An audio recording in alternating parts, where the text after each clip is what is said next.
So as promised, I'm going to finish up just a couple of minutes of Eros from last week.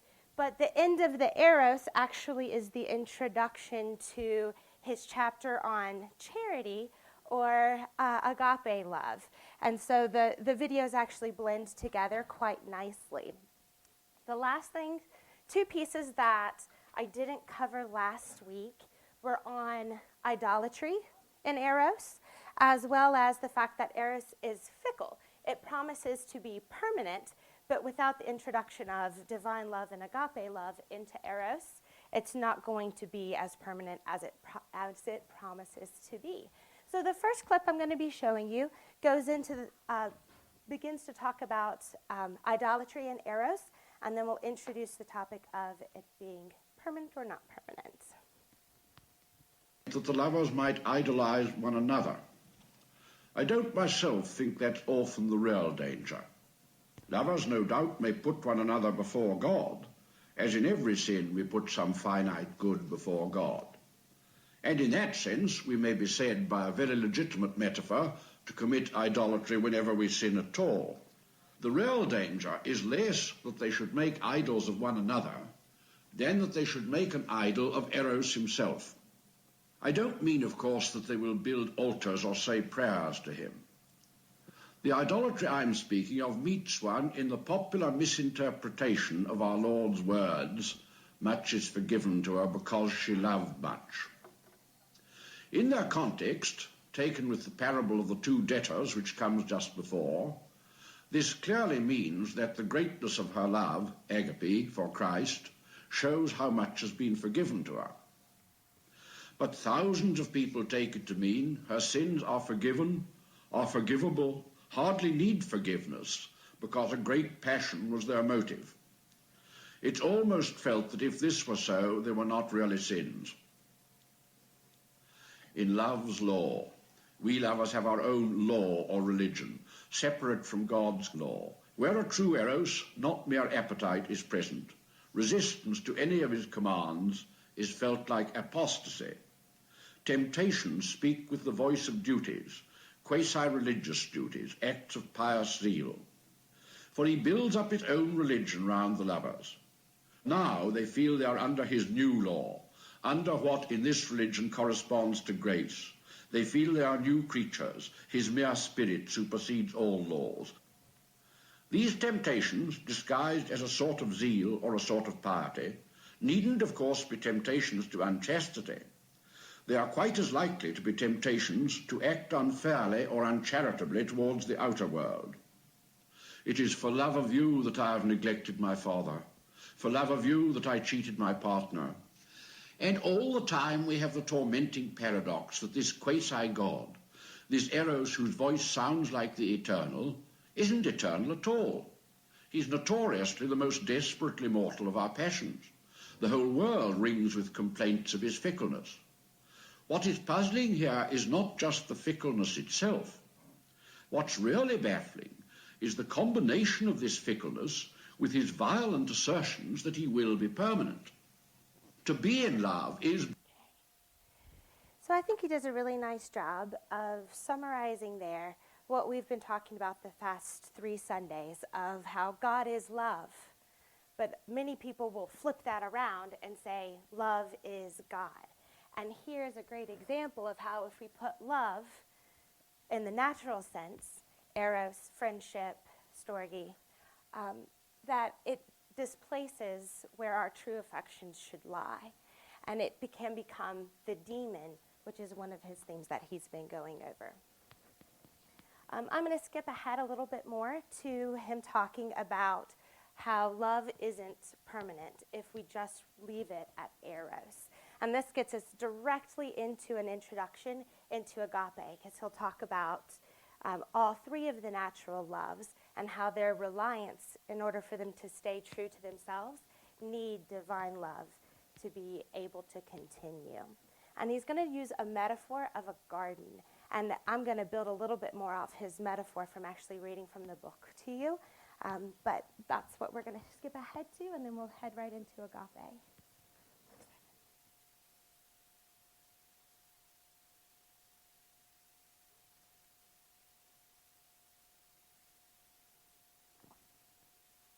very long.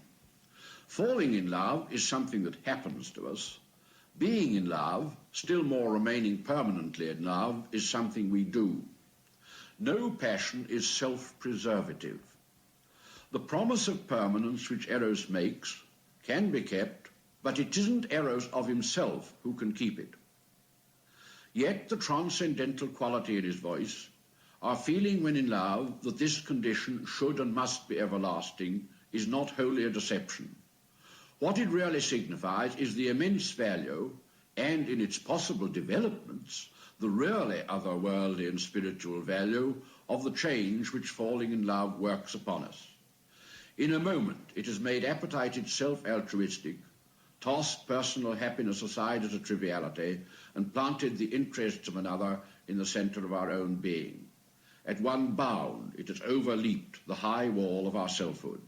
We find ourselves, as regards one other person, really fulfilling the law, really loving another as ourselves. But having done this, the mere feeling will do no more. Eros has now done his stuff. He will not extend this selflessness to others besides the beloved. He may do quite the opposite. He will not even perpetuate it towards her. He will not of himself, even in that relationship, remain the sort of love he promised to be. He may not remain any sort of love at all. He may simply die. For, of course, as we all really know, mere spontaneous feeling will not keep any pair in love even for a few months or weeks. The passion in its total and selfless commitment is intermittent, recurrent. The old self soon turns out not to be so dead as it seemed, as often after a religious conversion.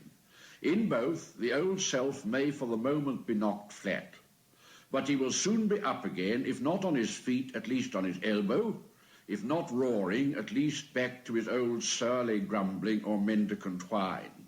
The corruptions return. Venus will sometimes slip back into mere sexuality. What's 10 times worse, that desire for the beloved herself, for total unity, may take on a morbid form. It may come to be a sort of imperialism, a desire for absorbing without being absorbed, possessing without being possessed, making the beloved, every thought, wish and interest, a mere reflection of oneself. And since the beloved may often have exactly the same program for you, success, which would be infamous if achieved, is not very probable. At this stage, the couple are almost fortunate if they fall out of love altogether, but they may remain in it, in that sort of love which is increasingly a sort of hatred. One thinks of Anna Karenina and Vronsky in the novel, jealous, exacting, and resentful. The old amorous exaggeration, "I could eat you," now takes on a new and horrible meaning. My point isn't that these dangers can't be averted. They are averted daily by thousands of couples, but they're not averted by Eros himself. The lovers who idolized him, who trusted all to the strength of their original emotion, will fare the worst. If love is to remain, and to remain himself, he must be supported by outside help. And this everyone knows. You need a bit of common sense, they say, or some give and take, or a sense of humour. Yes, but in clearer language, you need a firm will to justice.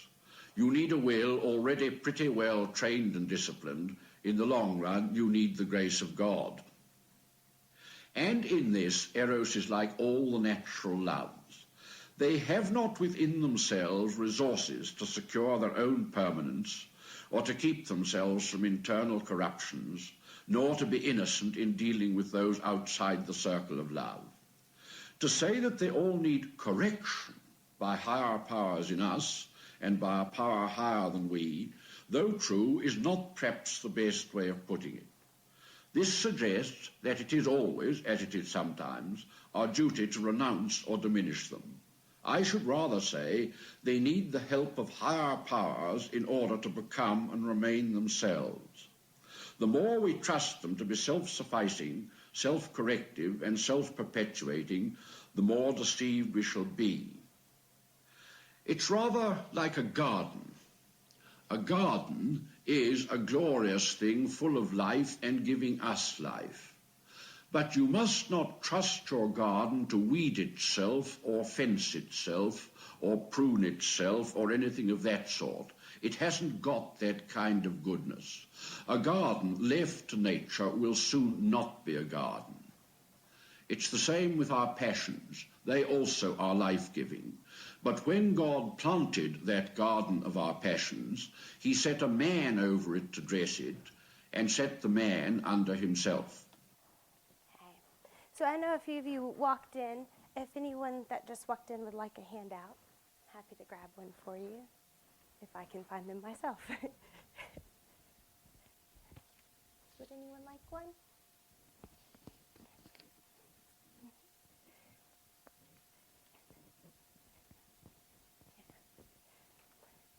So this takes us to the beginning of our outline for today. And like I said, I want to build off of this metaphor that he's building here with the garden. And I'm going to read from the book, and it's just the opening pages of his chapter on charity. Yeah. So in this metaphor, he's got the garden being our natural loves, the gardener being us and our will, and then natural processes being God's grace. So the first thing he says is that the natural loves are not self-sufficient. Something else, at first vaguely described as decency and common sense, but later revealed as goodness, and finally as the whole Christian life in one particular relation, must come to the help of the mere feeling, if the feeling is to be kept sweet. To say this is not to belittle the natural loves, but to indicate where their real glory lies. It is no disparagement to a garden to say that it will not fence and weed itself, nor prune its own fruit trees, nor roll and cut its own lawns. A garden is a good thing, but that is not the sort of goodness it has. It will remain a garden as distinct from a wilderness only if someone does all these things to it. Its real glory is of quite a different kind. The very fact that it needs constant weeding and pruning bears witness to that glory. It teems with life. It glows with color and smells like heaven, and puts forward at every hour of a summer day beauties which man could never have created and could not even on his own resources have imagined.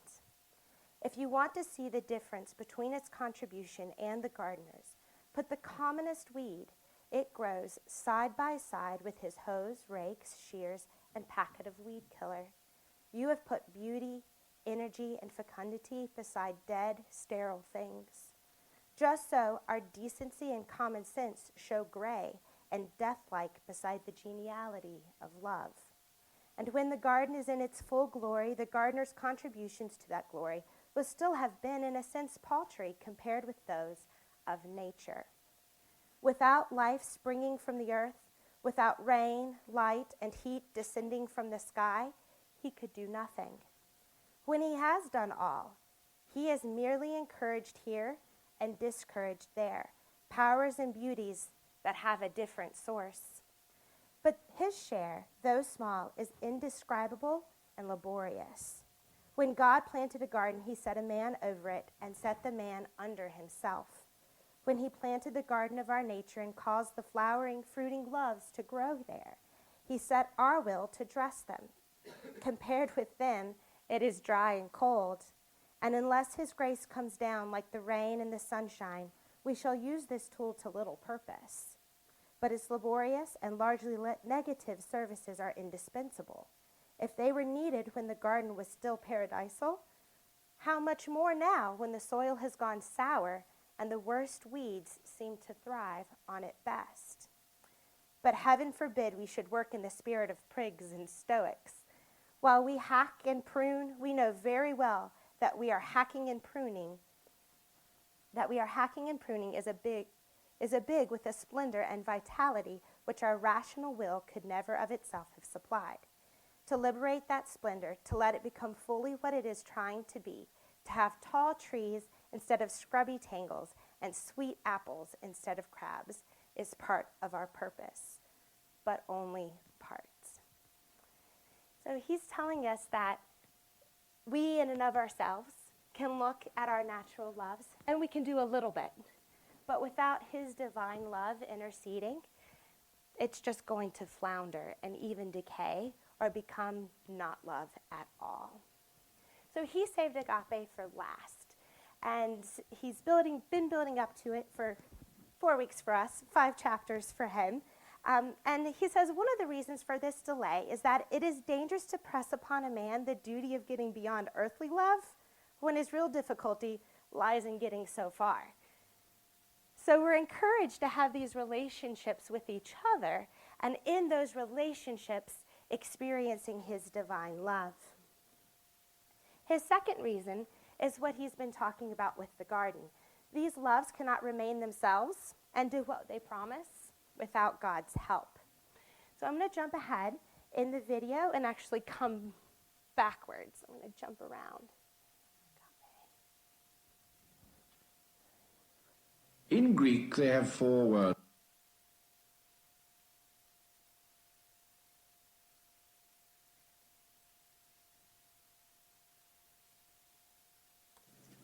In particular instances, we may have to renounce a natural love altogether.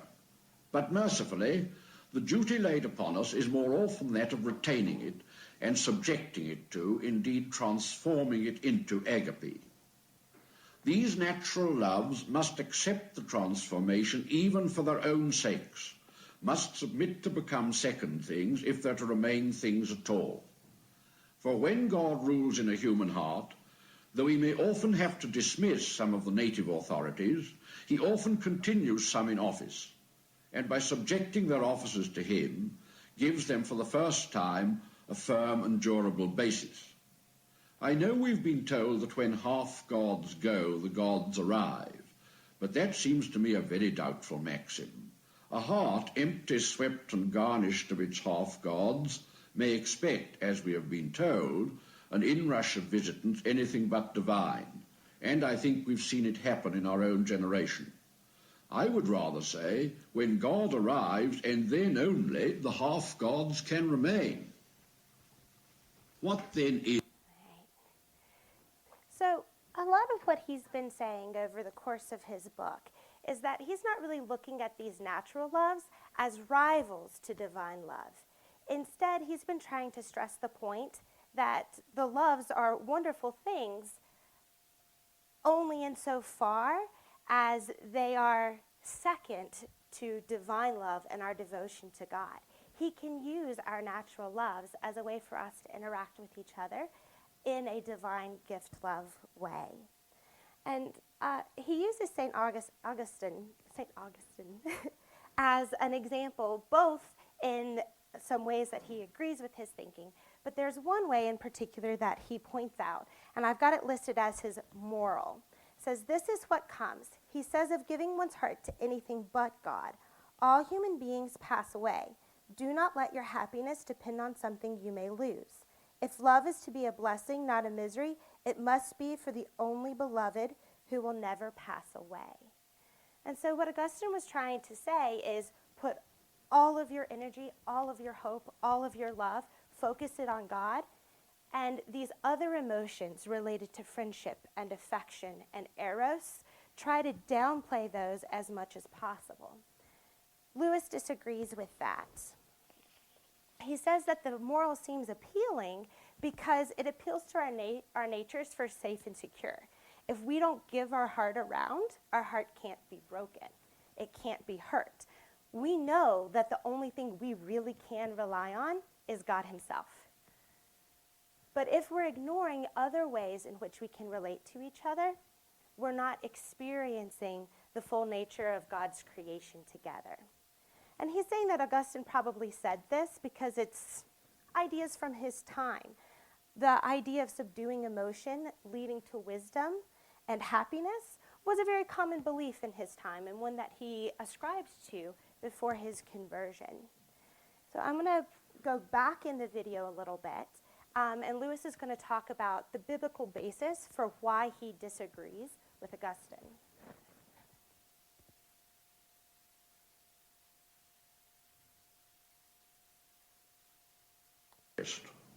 Of all arguments against excessive love for a fellow creature, None makes so strong a natural appeal to me as, be careful, this may mean suffering. But when I respond to this natural appeal, I feel myself to be 1,000 miles away from the spirit of Christianity. If I'm certain of anything, I'm sure that Christ did not teach in order to confirm my congenital preference for safe investments. And who could conceivably begin to love God on the ground that he is a safer investment, offers better security? Who could even include it among his grounds for loving? One has to be outside the world of love, of all loves, before one thus calculates.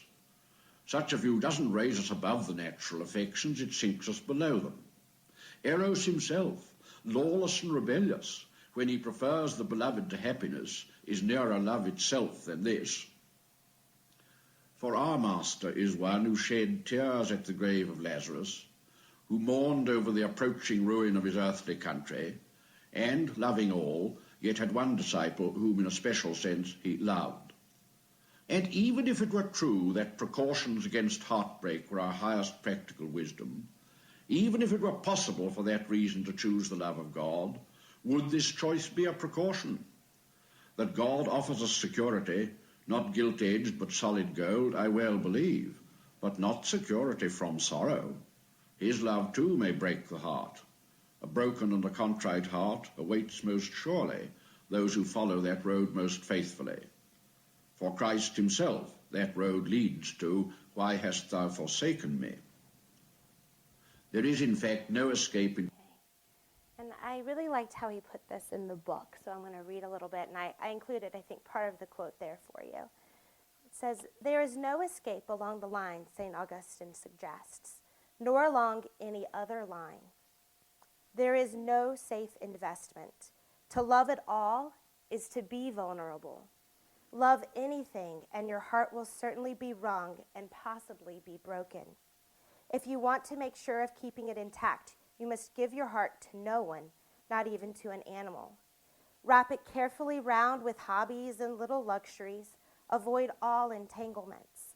Lock it up safe in the casket or coffin of your selfishness. But in that cask, safe, dark, motionless, airless, it will change. It will not be broken. It will become unbreakable, impenetrable, irredeemable.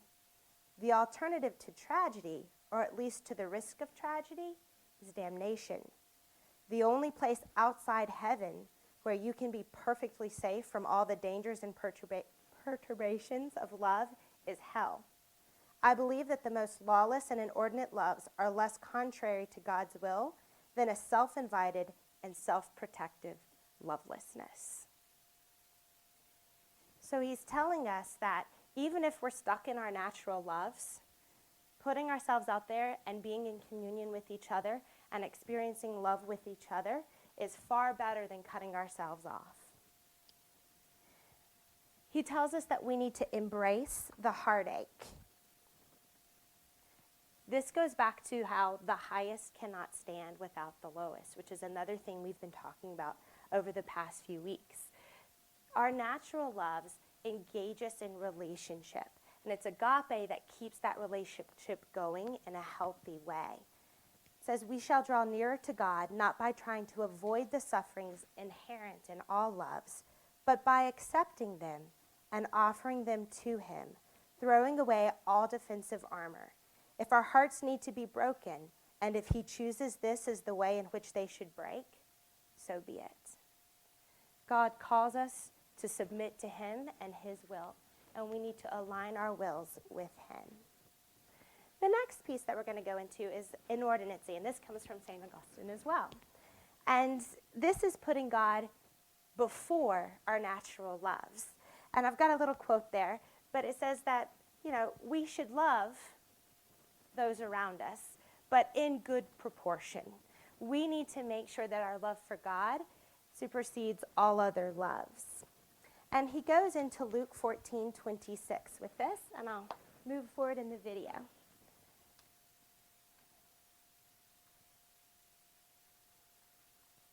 All tribulations.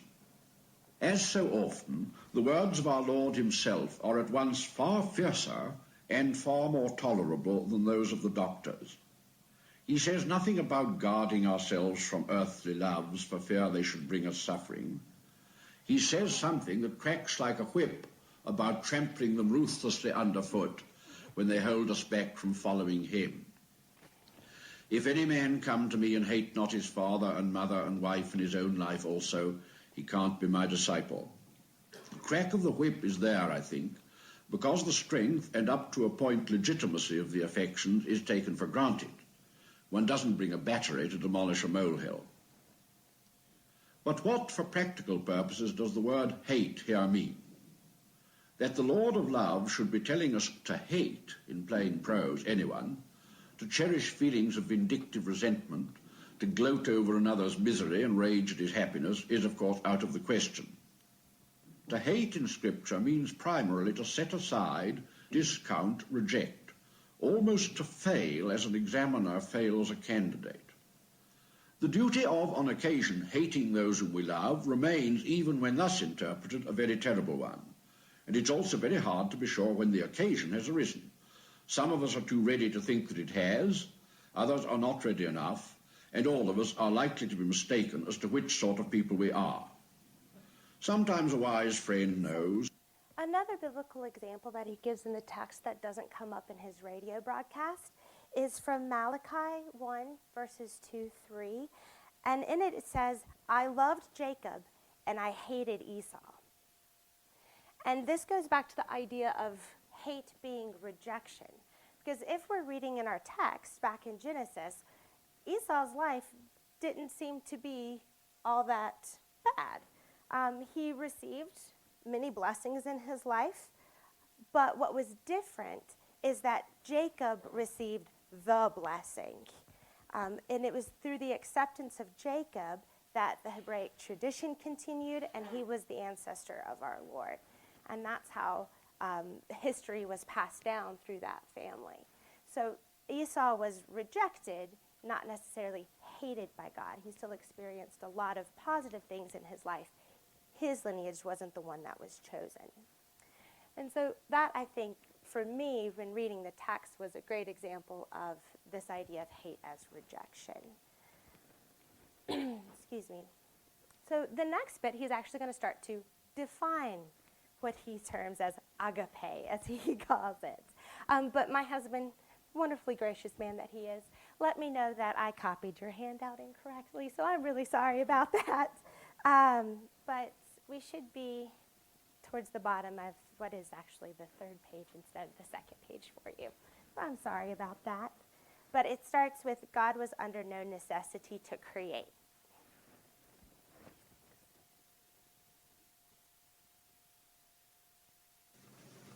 What then is agape, or love itself?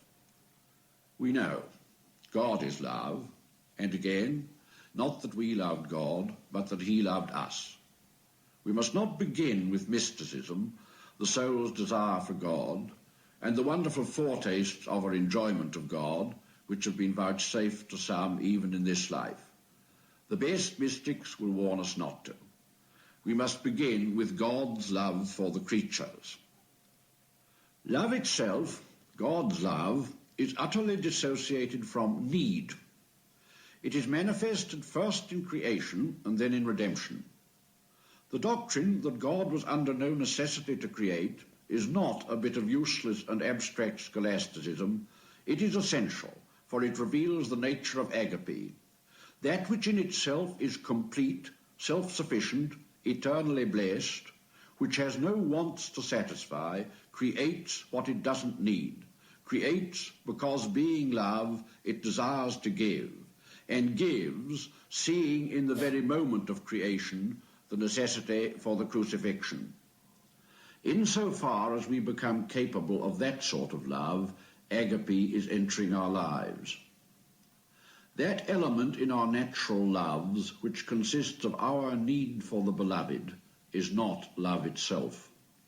The desire to be loved is not love itself. The delight in being loved is not love itself. But don't misunderstand. This element is not a sin or impurity in our love, which we must try to expel. The need for the beloved is no more a sin than the need for one's breakfast. To be loved is the soul's food, as bread and meat and vegetables are the body's. A loss of appetite for either would show something wrong. Both are innocent, but both are merely natural. One is not yet in love itself for desiring to be loved and delighting in it. Just in so far as something beyond and other than this need and delight enter our natural loves, so far has agape entered them. And of course, all our natural... All right. So he talks a little bit about our need to be created. Like, we needed him to create us, but we also need for him to redeem us. So our needs turn into a need love for him and a need love for each other. But we also have natural gift love and divine gift love. And I'm going to talk a little bit about natural gift love before we go into another clip to talk about his other ideas there. But natural gift loves in affection, in friendship, and eros, we do have a desire to do good for the other. But these can be tainted, if not shrouded, in agape love. And some of the things he says that make us biased with natural gift loves include things like we enjoy giving the things we're good at giving. You know, if we happen to be patient, we exercise that patience, and we're pretty proud of ourselves for it. If we happen to be cheerful, we exhibit that cheerfulness, and we're pretty proud that we can do it. But also, we give in a way in which we like to receive love. And then he also says that we have a vision for the people we love and what we want for them in their lives. But it's God's will and God's path for that person that should be the ultimate goal, not our goal for them. So these views of the people we love and also of ourselves can color our natural gift loves. And that's different from the divine love that with the Holy Spirit in us we can extend to them. That really is focused on the best for the beloved as opposed to what we think is best for the beloved. I'm going to skip ahead, and he's going to talk a little bit more about this idea of gift love and divine love. So in D, I have two ideas. One he calls the high paradox, and one he calls a strange grace. And number one there talks about the high paradox. God enables men to have a gift love towards himself. So he loves us, and in this wonderful way, because of that love, we're able to extend this agape love past the natural gift love because he first loved us. Is that 1 John 4:19? We love because God first loved us. And it says, since it is only too obvious that we can withhold ourselves, our will and hearts from God, we can in that sense also give them. What is his by right and would not exist for a moment if it ceased to be his, he has nevertheless made ours in such a way that we can freely offer it back to him. And then the strange grace piece says need is so near greed that we are so greedy already that it seems a strange grace that we would have a need love for him and a need love for each other. So he says it much better than I ever could. So I'll jump ahead so we can listen.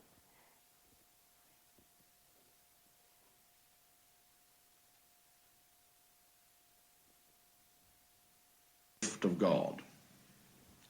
For agape, God's love to the created is doubly a gift.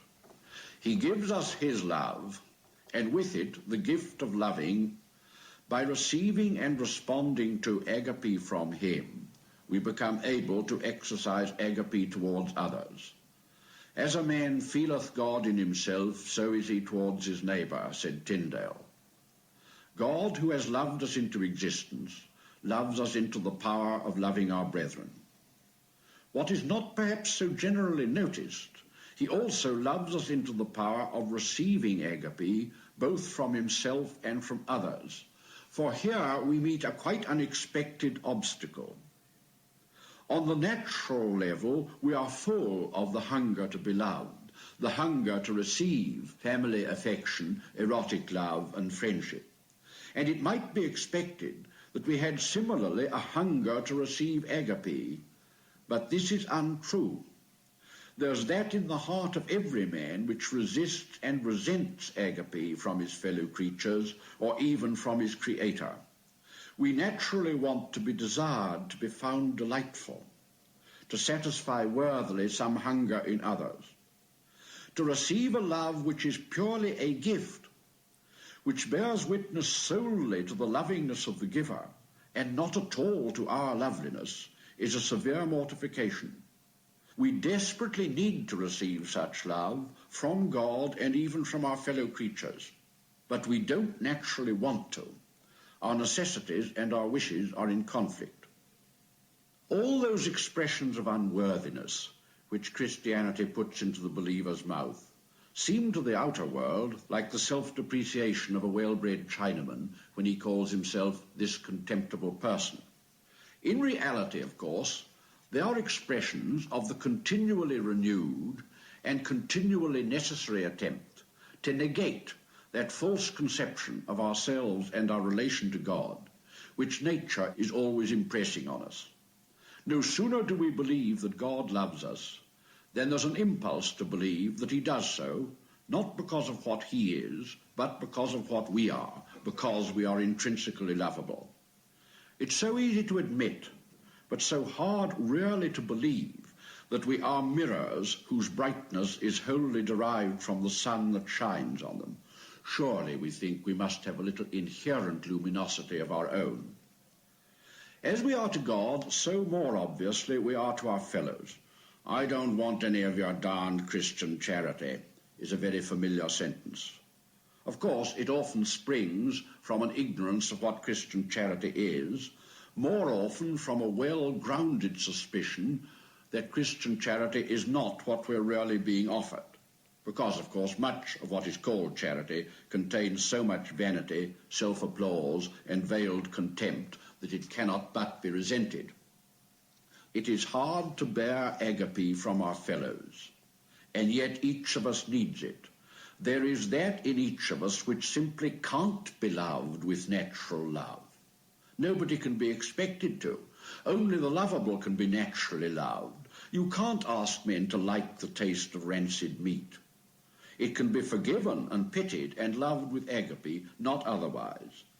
Every listener who has had a good parent or wife or husband or child may be sure that at times he is the recipient of agape, loved not because he is lovable, but because love itself is in the other party.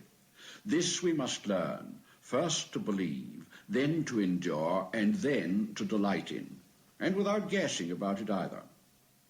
Such, I conceive, is the world of agape, a world of unbounded giving and unshamed receiving, where all blessed creatures need and know that they need nothing but God, and are therefore set free to love one another disinterestedly.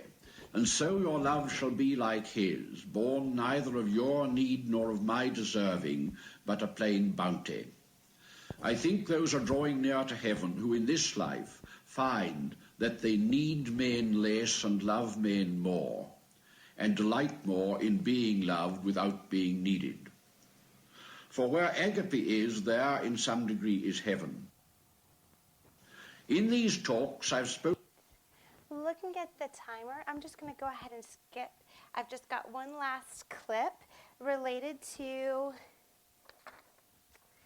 the ending, which I tangled myself up and then dropped everything, related to entering heaven, which should be near the very end of your outline.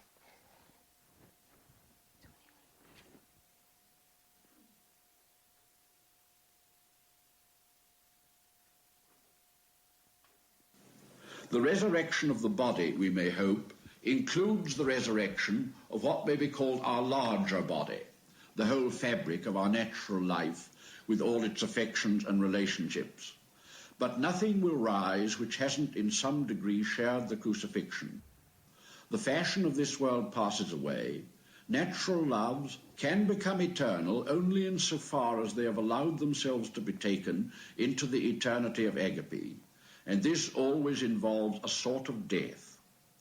That element in my love for wife or child or friend, which it has in common with the love that great saints have felt for lepers and convicts and persecutors, is the eternal element in it. By that element, if at all, the rest of it can hope to be raised again. For it only is love himself, it only is holy, it only is the Lord. But all this time I have taken the love of God to mean solely God's love for man. St. John led me into it. I still think it's the safe and sober approach. But is there no more than this? Isn't the first commandment to love God? Yes. An old book raising the question, is it easy to love God, replies, it is easy to those who do it. As easy, that is, as for the healthy to be healthy, the happy to be happy, or the young to be young. There is indeed a way of loving God which is easy to none but possible to all, and we've been told it too. Inasmuch as ye did it to the least of these, my brethren, ye did it to me. We can see the face of Christ in every man and act accordingly. And there is also the love expressed solely in obedience. There is love for the humanity of our Lord, for the holy child or the sufferer. There is also the unsatisfied love, thirst, or longing for God. But of what is beyond all these, what is neither love of God in man, nor love in obedience, nor love of the man in God, nor love longing, of fruition in this life and foretastes of beatitude, I'm not the man to speak. Even if I had heard rumours or made guesses, I couldn't put them in this form. I'd need myths and symbols. All that can be said here is that even on those high levels, though something goes from man to God, yet all, including this something, comes from God to man.